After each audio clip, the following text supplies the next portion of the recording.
Thank you, Barney. Thank you for calming everyone down. I feel as an Urban Saints leader, I ought to be able to be heard above a room full of people, but we haven't put that to the test, so that's really helpful. So in case you don't know, Urban Saints Guildford it's a youth group. It's actually a pair of youth groups that run in Guildford. The boys group has been running since 1910, so that makes us 115 years old. The girls group is slightly younger, having started in 2024, but it's wonderful to have girls provision in Guildford as well, so that's fantastic. So our groups exist to reach young people for Jesus. We serve a mix of young people from across Guildford and surrounding towns, both from church and unchurched backgrounds, but we have a particular focus on reaching young people who aren't currently engaged in church. So that might be that they come from a family that has no connection with church and wouldn't otherwise have gone, or it might be that they have gone to church with their family and they've decided it's not really for them or it's a bit boring. So they come to us instead, and we try and engage them, make them realise that being a Christian is actually a really exciting experience, try and teach them about Jesus and hopefully bring them to faith and teach them how to live as a disciple of Jesus. So I'm just going to really briefly tell you how our group came into being, just because I think it's an interesting bit of context. Then we are going to talk a little bit about the two groups. We're going to show you some photos, and we want you to hear from some of our young people as well. I think that's a really helpful way of understanding what our group is about. And then we're going to have a little bit at the end where we just talk a little bit about how you might be able to support us as a group. So there's various ways that you can support our work. So Urban Saints Guildford Boys was started in 1910, as I mentioned earlier. We weren't called Urban Saints then, we were called Guildford Crusaders. But it was founded by a man called Gov Pym. And he was out on a walk on the downs around Guildford on a Sunday morning. And he came across a group of young boys who were playing football. In those days, that was unusual because young boys were supposed to be in church on a Sunday. So he went up to them and asked why they weren't in church. And they replied and said, "It's boring, why would we want to be there?" So he kind of immediately felt that there was a challenge here and that this was something he needed to address. So he decided right there and then, admittedly our approach to safeguarding has improved since then, but back then this was fine. He decided there and then he was going to start a youth group and was going to minister to those young people. And we played some games to them, and then he gave them a talk from the Bible. And if we just, sorry, I've got the clicker, haven't I? That's why the slides aren't clicking on. There we go. So there is a photo in a moment, I think. You might have to just manually move it on. So if you go on one more. So there is a photo of the very tree where we began. A lot's changed since then. So since then, our name has changed. Since then, where we meet has changed. There's a photo on the top right of our hall. We have our own purpose-built hall now at the top of Stoke Park, sort of up by the Guildfordians Rugby Club and Disability Challengers. What we do has changed, but actually our mission has stayed exactly the same. Okay, so we're still focused on reaching young people who don't otherwise know Jesus. Historically, we were just a group for boys. There was a time when there was a girls' group, and that then closed for various reasons, but we're really pleased that a girls' group has now started in Guildford, and much of that is down to the hard work of people from this church, so thank you to everyone in this church who's been involved in setting up that group. It's fantastic to have a provision for girls as well. We believe really strongly it's important for our groups to remain single-sex. Just because there isn't much else in the world that is single sex anymore. Everything has gone mixed, and actually we think it creates a really helpful environment to sort of explore things that are perhaps harder to explore in a mixed setting. We think it's a good opportunity for young people to be open and maybe to talk about things that they wouldn't be comfortable talking about otherwise. So we have intentionally stayed as a single sex group, but it's great to have a group for both boys and girls in the town. So we will tell you a little bit more about our group in a moment. I'm just going to ask Ruben to come up. So Ruben is one of our young people in our juniors. So we have juniors, inters and seniors in Urban Saints Guildford Boys. So thank you, Ruben. So Urban Saints Guildford Boys takes boys from about age 10 to 18. So we have about up to 90 boys each week. And Urban Saints Girls takes girls from 11 to 15. At the moment, I have about 20 each week, and it's really exciting to sort of see that ministry grow. So, Ruben, can I just ask you a few questions about Urban Saints? How long have you been coming along? About 1.5 years. That's fantastic. It's been great to see you at Urban Saints over that time. And can you just tell us briefly what sort of things you do at Urban Saints each week? Probably play a few games, then hear a talk, and mix with the seniors at the end and hear all about Urban Saints. Yep, that's great. Yeah, so on a Friday, we would typically, particularly this time of year when the weather's good, we'd be out on Stoke Park, do some games. The juniors meet before everybody else, so they have some games, then they have a talk, then everyone else arrives, so we do some more games with everybody. There's quite a lot of us by then, and then we'll do another short talk and also just some news about our groups and review of some events, those sorts of things. Get a sense of us being a community as a group. You can imagine in the winter months when there's 90 of us inside that building, it gets a little bit interesting. But in the summer, it's lovely getting out in the park and having lots of space. And then Ruben, can you tell us what's been your favourite Urban Saints activity over the last year and a half? I'm not sure. It really I gave you the question in advance, Ruben. You've had ages to think. What do you think? Probably football, because there's a lot of fouls involved. Right, yeah. Yeah, good. So football on a Friday night? Yeah? Yes. And you came on our summer camp last year as well, didn't you? Yes. You enjoy that? Definitely. Yeah. So you came along for a week of our summer camp. So we have a 2-week summer camp, but some of our younger lads come for 1 week. And are you looking forward to summer camp this summer? Definitely. Fantastic. That's good. Excellent. Thank you very much, Ruben.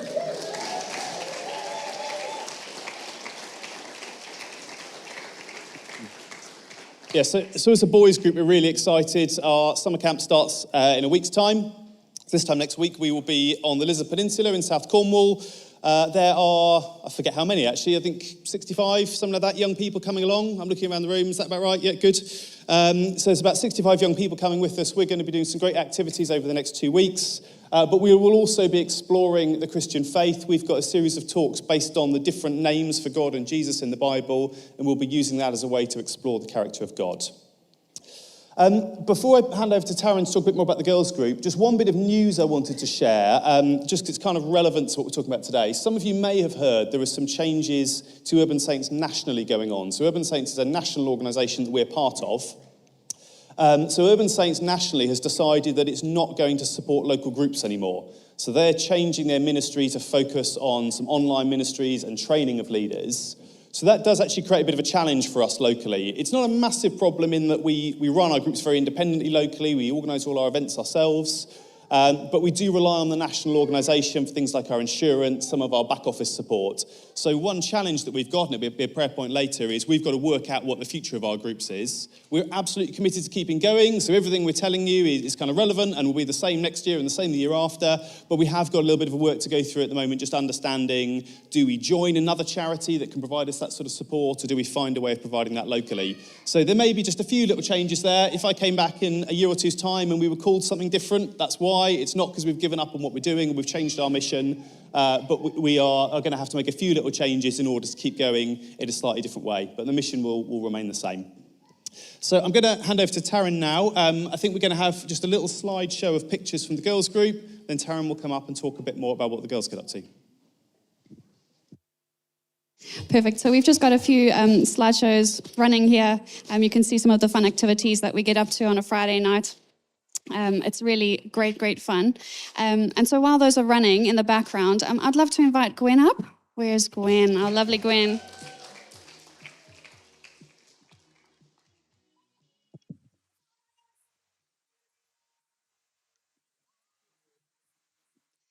Lovely. So Gwen is one of our lovely attendees in the mornings, in the evenings rather. She is a May sister, and so she is not obliged to be there, but she actually wants to be there on a Friday night, and we have a lot of fun. So Gwen, you'll know that when the young ladies have an attendance milestone, so if they attend X number of evenings, for example 20, they get a little mug. If they attend 50 evenings, they get a Bible. And when we give out those gifts, there is just a little question that we ask the young ladies as to what has been some of the most fun memories that you have, what has been a particular highlight for you that you've enjoyed. So Gwen, I'd like to ask you your question. What has been one of the fun things, one of the fun memories that you've enjoyed at Urban Saints Guildford Girls? So one of my favourite memories was when we did the Easter walk, because it was really nice to play games along the way and catch up with friends, and I love playing 40-40 in. Nice, that's great. We've had other great memories as well. Some of them have been playing Bulldog in the dark. Some of them have been pancake nights. We went and did a trip to Bournemouth. So we've really had a lovely time, lots of fun memories. A second question for you, Gwen, has been, what has been something that you have learnt in the growth and in your faith with Jesus? So I've learned a lot about God and what He's done for us, but I love when we split up into our key night groups, and I like to hear other views from like young people. And like we did this challenge of Psalms, and we had to pick a Psalms and then the next week share what it was. I picked Psalm 27 because it tells you about how you can trust in God and He'll protect you and guide you to the light. Wonderful. Thank you so much, Gwen. That is really, really great to hear. Give her a round of applause. Perfect. Thank you so much. That was really lovely to hear. I'll just click on to the next slide if that's going to work on now. But yeah, essentially, so there we are. Perfect. So we've got the preaching series this morning, as has been introduced by Barney. And I'd just love to share just very briefly on why we do it. What is the importance of the youth ministry? Appreciate that we have a really great opportunity to do this, a regular event, a regular Friday evening that we get to come and encourage young ladies and the boys group specifically encouraging the lads. There's been such great moments that we've had, as can be seen in the video, and some feedback from Gwen. We have had really lovely fun times. They've been that really is just a sneak peek, really, of what we get up to, all the fun youth and the fun memories that we have. Before we begin as well, I'd really just like to highlight Dave and Joy Wright, as well as Lucy May, who were instrumental in setting up the girls group. So really just want to give some credit there, and thanks to them.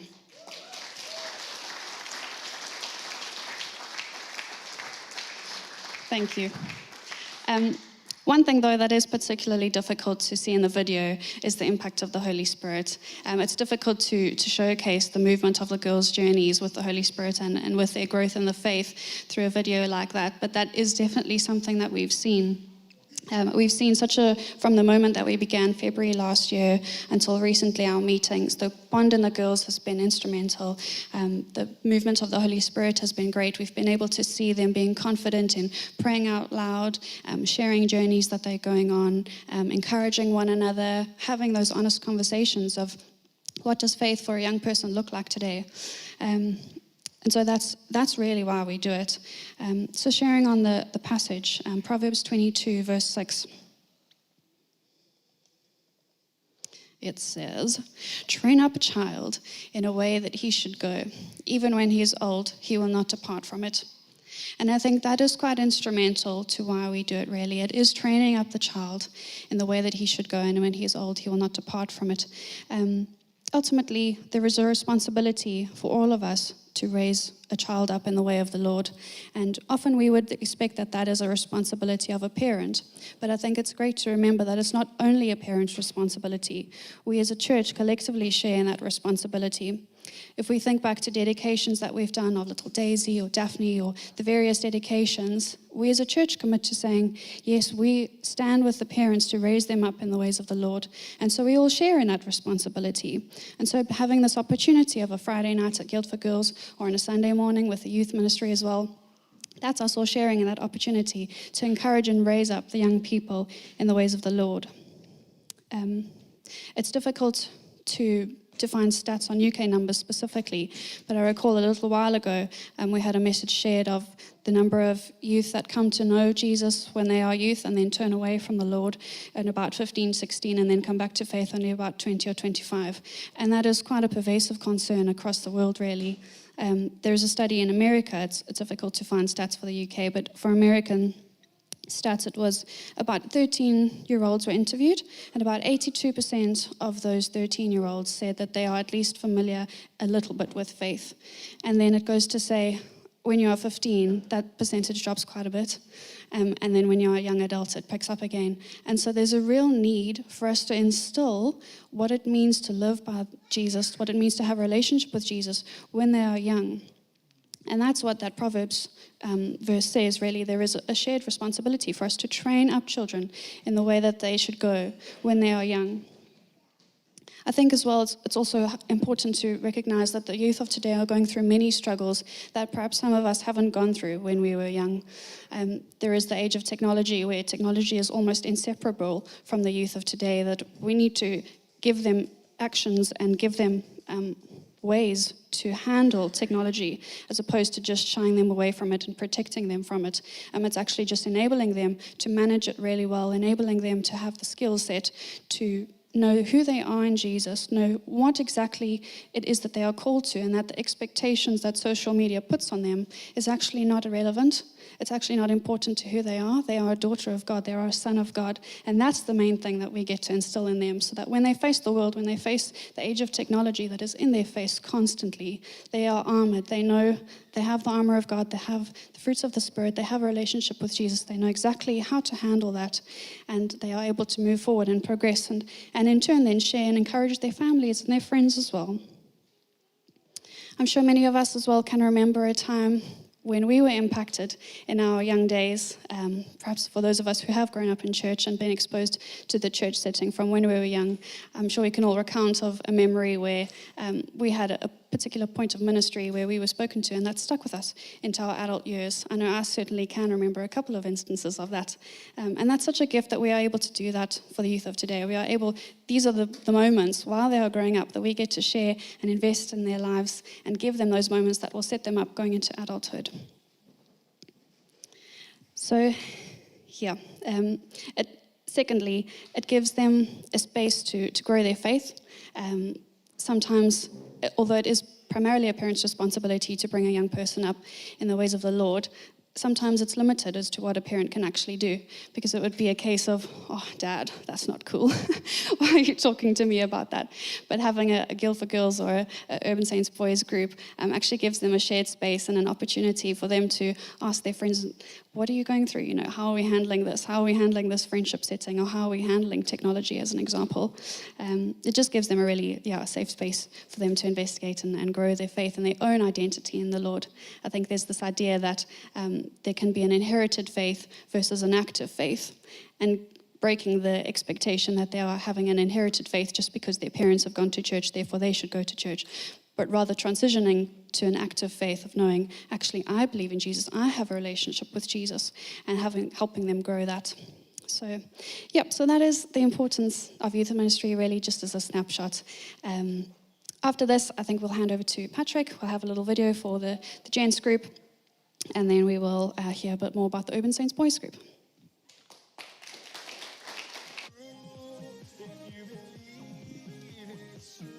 Okay, so we're running while I talk to Ben, but we'll kill the sound so we can hear what's going on.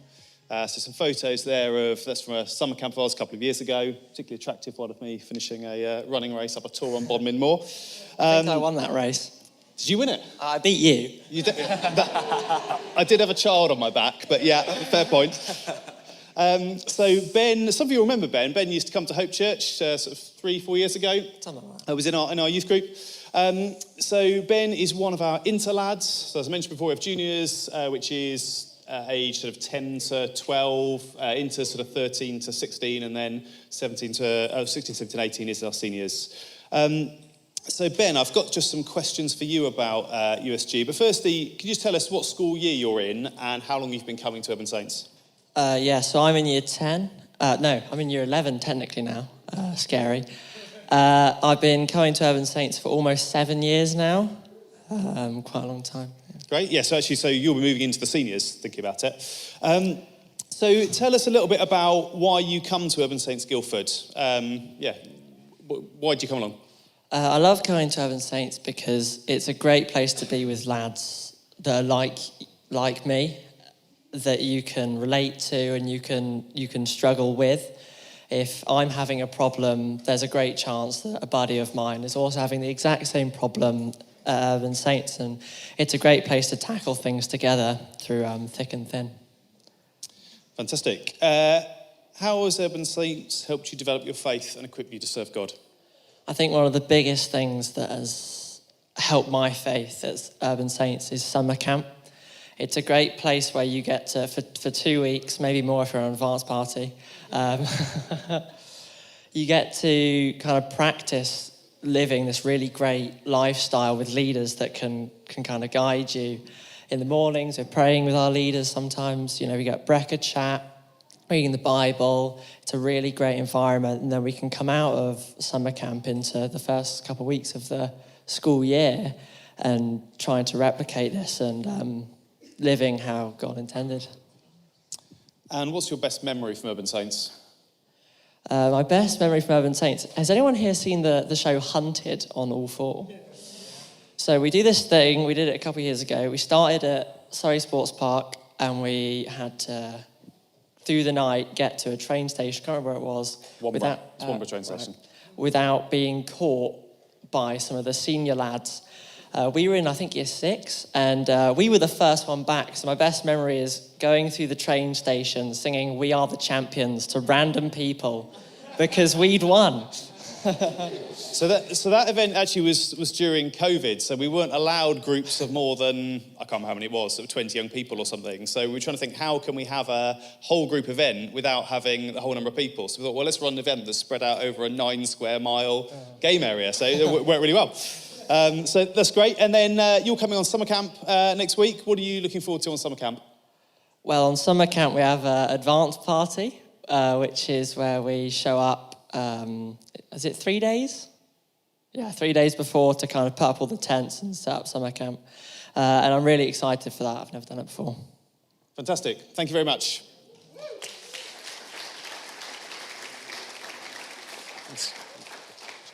Thank you very much, Ben. And actually, it fits really well with some of what I've got to say. The thing you're most looking forward to is the opportunity to serve.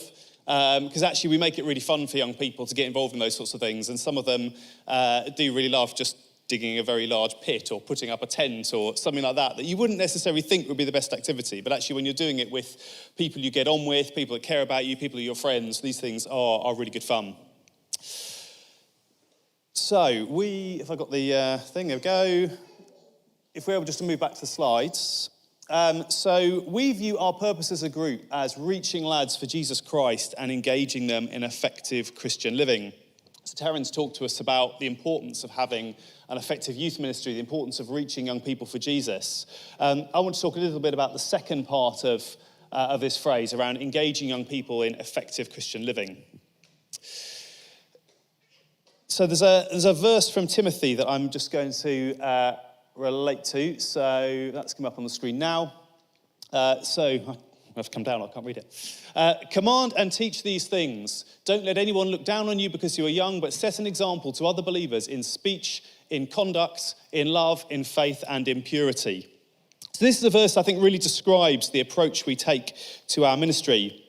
I'm going to draw out 3 themes from this verse, each of which relate to how we do youth work at Urban Saints Guildford. So the first is relational. So our work is highly relational. Timothy talks about setting an example. We think that's really important. Our ministry is designed to be a ministry where, as well as just telling young people about Jesus, we also show them Jesus. So some of our content is talks that we deliver up the front to young people, but actually all of our events are designed to allow leaders to spend time with young people, to get to know them, and to demonstrate what the Christian faith looks like. We talk about a spiritual series, the series of talks we have at our events, but actually the spiritual impact is much wider than that. The spiritual impact is the whole thing, not just the talks. We believe it's really important for young people to see examples of other Christians following Jesus. I think it's important for them to develop positive role models. In particular, we think it's helpful to have role models of the same sex. Again, one of the reasons we have a same-sex group. And in a world that's full of negative and unhelpful influences on young people, we think it's really important that boys and young men, and in the girls group, girls, have influences through positive role models around them rather than some of the role models that the media might portray. If you want to set an example to young people, you need to spend time with them and you need to build effective relationships. So for this reason, our ministry isn't just confined to meeting on a Friday night. We do arrange various other events throughout the year to get to know young people better, but in particular, we run 4 weekend residentials and a 2-week summer camp. And the reason we run those events is they allow us to spend time with people. You spend more time with a young person on a weekend away than you do in 3 months of Friday nights. So that's why, although there is significant commitment for us running those events, we think they're really important to do. We also think it's really important to be honest and open with young people. to show them both the positives of the Christian faith, but also the struggles that you have as a Christian. And that's one of the great things about residentials is because you can get to know young people and show them both the ups and the downs. So a great example would be on our 2-week summer camp. If you're leading, so typically you'd lead a tent of maybe 7 or 8 young people and you have 2 leaders leading that group. It's not uncommon at some point in those 2 weeks to have some sort of disagreement with your fellow tent leader. And actually that, on the one hand, feels like quite a negative experience. Do you think I've just given a really bad example? Someone in the back of the room chuckling here because he's led with me and knows that this is what I do. I fall out with people. So actually that can be a really negative experience at the time. But actually how you respond to that sets a really powerful example to young people when they realise that you do mess up as a Christian, but actually you deal with that well, you apologise to each other, you move on. That sets a really good example of what living a Christian is like. It's not just all highs, it is ups and downs, and they need to see the reality of that. The second point I've got down is about being real and practical. So if we're honest about, if we're having an honest and open relationship with young people, we need to talk about real and practical issues. So our teaching is Bible-based. We do unpack the Bible in our talks. We do want to give young people a thorough understanding of the concepts in the Bible and the concepts that underpin the Christian faith. There are times when we go a bit deeper into theology with young people, but we try and keep our teaching really accessible and practical because we want to cover issues that young people face day to day. It's no good giving them a load of theory about the Christian faith on a Friday night and then expecting them to go into school and live as a Christian when you haven't talked about any of the real issues they might actually face. So we want to create people who will live for Jesus, having a real faith 7 days a week, rather than just coming along and professing that faith on a Friday night. So we will talk about issues such as peer pressure, maybe how to share your faith at school. We will regularly talk about things like relationships, drinking, lust and pornography, mental health, maybe the impact of phones and social media on young people. All these issues that affect young people day to day, regularly, both in their sort of walk in faith, but also in school and just everyday life. We have a large team of leaders. We have about 30 leaders from very, very different backgrounds, all volunteers. And that's a real strength as well. So we've got people on our team who are teachers, who are engineers, who are accountants, who are tradesmen, who are in some sort of professional ministry and maybe volunteering alongside that. So that brings a whole range of experiences that we can offer to the young people in the group. So I think being so real and practical in what we teach is a real USP of our group and something we think is really important. And then finally, we have a real value around leadership development. So Timothy says in this verse, don't let anyone look down on you because you're young. So we believe that it's never too young for young people to learn to lead. The younger end of our group, so the juniors, is focused very much on games, activities and gospel talks. But the older end of the group, we start to bring in much more around sort of Bible teaching or more detailed Bible teaching, fellowship, teaching young people how to support each other and developing them as leaders. So our older lads are given a whole range of ways to contribute to the running of the group. So Ben's mentioned the advanced party, so a group of our young people will be going down in a few days to set up our summer camp. Some of them will take on leadership of specific aspects of that, so that might be putting up a marquee or doing the plumbing for the site. They might be doing that themselves, they might be leading a small group of other young people in taking on those tasks. We would have young people potentially leading in our younger age groups. So some of our seniors will quite often lead in our junior age group. They'll come along earlier, lead in that group, and then go to their own group later. It wouldn't be unusual for young people to give the talk to their, Ben I think mentioned key night groups. So we have small groups of the young people in each school year.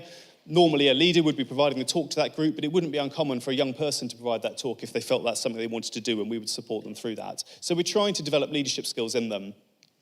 In their final year in the group, so in year 13, which is normally a group that I lead, we run a leadership development program. So we're trying to train these young people up really for two things. One is for university. So we want them to go to university and thrive in their Christian faith away from home.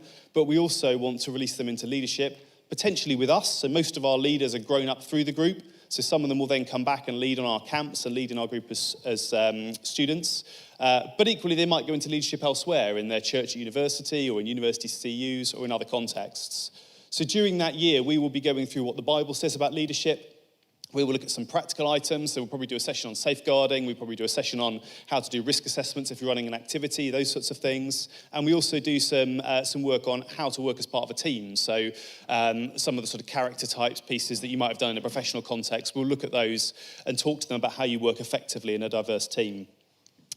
We also encourage them to think about how they might serve God in their careers. So we will look at some of the decisions they've got to make around university choices and career choices and how they could serve God in that way. And we'll put on leadership opportunities for them when they're students. So when they come back from university, we have a student group, that sort of program that keeps in touch with those young people and helps them to support each other when they're away from home. But also there are opportunities for them to come back to Guildford and lead. And many of the leaders on our summer camp are students that have come through our group. It really helps us that a lot of our leaders are homegrown. So we develop a lot of our own leaders. That's how we have enough leaders in our group. But we are also keen to release some of our young people to go and lead elsewhere. So many of our young people go off to leadership roles in other settings, either as volunteers or full-time workers. And the group actually has a really considerable impact when you look at the number of people that have come through the group. So hundreds of young people over the years have been released into leadership roles. A number of the men in leadership in this church went through Urban Saints. There are large numbers of Urban Saints alumni, if you like, who are elders or ministers at other churches, particularly in the Guildford area. Leaders of other Christian charities, or that are or that are providing Christian witness in their place of professional work. And it's a real encouragement to us to see that impact. So one thing I've kind of learned, having been in leadership for quite a while in the group now, is often God works in the most unlikely young people. So you see young people come in, you think, how on earth can God work through that young person? They just don't seem to be the sort of person that God could do anything with. And somehow they transform into these wonderful, effective leaders. And you kind of come across people. So I mentioned earlier, we're looking at possible other charities we might be able to join. So one of the charities we're talking to, I sort of engaged with, and their operations director is someone who, I think I was his first tent leader when he was in our group. So it's wonderful to see people have come through Urban Saints serving in different ways. And there's a real kind of generational thing around the group, and Stu was one of my early tent leaders, and maybe Stu's sitting there thinking, well, I didn't expect him to be in any kind of useful role in leadership when he was older. So, well, there we go, it's true, yeah, I don't entirely blame you, Stu. I recall you turning up to that camp with your car burnt out, so it sort of works both ways, but yeah. Particularly old car you had that broke down on the way. So, really, I kind of want just to leave it at that with this feeling around one of the key things about our group is just how we're real with young people, how we develop young people into leadership, and how we release them to serve in other Christian contexts. I think Tarryn's going to come up and join me. We're just going to talk a little bit about how you might be able to support us as a group going forwards. There's various ways we can do that. But we're really happy to talk afterwards to anybody who wants to know more about what we do. You've sort of met some of our young people who are around who I'm sure will be happy to speak. So do come and talk to us. We're really, really happy to talk about the group a bit further. So some ways that you might be able to get involved in supporting us. So firstly, in prayer. So we really value prayer for our group. We meet as a team of leaders once a week to pray because we think that's a really, really important commitment to make. But we also have a supporters prayer group that we can engage you with. Or equally, you can just pray by yourselves for the things that we've asked for prayer about. Some particular things that would be helpful are we've got our summer camp coming up. So if you could pray for that, we're going away next Saturday and then we're away for 2 weeks. So prayer for that would be really helpful. Both groups are always in need of leaders, particularly the girls group, I think, at the moment. So please do pray that other leaders would come forwards. There may be an opportunity for you actually to get involved in leadership, which would be great if you could come and talk to us about that. But if not, if you could just pray that we do have leaders. Because our work is relational, there needs to be quite a high ratio of leaders to young people. So that is a real limiting factor on what we can do sometimes. It'd be great if you could also pray for the transition out of Urban Saints. So we're keen to use this as an opportunity to step our group forwards. Sometimes you can be hit by something that looks like a setback, but actually we want to step forwards through this. So we want to hear God's guidance on what we do, who we partner with, and how we move our group forwards positively in this time of change. There's also an opportunity, maybe you know some young people, particularly if you know some young people from an unchurched background that you think would benefit from Urban Saints. It would be really helpful to put them in touch with us. So there are some flyers at the back of the room here. If any of you want to grab one of those, this is for an event the boys are running in September. So the 5th of September, first Friday in September, we take over the Lido. So the whole Lido gets taken over by Saints Guildford, which is an experience. There will probably be about 100 young people there. It's a really good event to bring an unchurched person to. It's really accessible. We'll be doing a gospel talk that's designed for that sort of audience. That'd be a great opportunity for people to come along. Also at the back, There's a few copies, I don't think there's a huge number, but there's a few copies of this, which is the series of talks we're running through on our summer camp. So if you do want to pray for our camp, you can see here which talks we're doing on each day and pray through those as we go through. So that would be really helpful. Perfect. Thanks, Patrick. So moving on to the third point there really is just around giving. Obviously, it does cost a little bit to run these events. The camps that the boys do, the evenings on the Friday night for the young ladies. So if there is any excess that you would like to give, we would really, really appreciate that and can give you the details of that. Next would just be areas to get involved. So as Patrick mentioned, not only do we just need prayer for leaders, but actually we do need leaders as well. So if you know of anyone or if you yourself are interested at all to get involved, it doesn't have to be regular, it can be as and when you have capacity. There is always an appreciation for that, so we really do appreciate that. And lastly is just the newsletter sign up. So the young ladies have a newsletter that goes out on a consistent basis. If you would like to have that or receive that, just to have an update as to what's going on, hear some feedback, see some more funny photos of what we've been up to, we are more than happy to share that details as well. And then lastly, if we click on to the next bit of the slide there, we've just provided some links there. So the gents have a website. If you would like to scan that QR code, the website will come up for the boys group as well. We are also on social media. If you would like to see some pictures, have regular following, in addition to the newsletters as well. All the events are also posted there as well. So if there are any events that you or a young person that you know would be keen for, you can get those details and that information there. And the last QR code there is the Urban Saints volunteer sign-up form.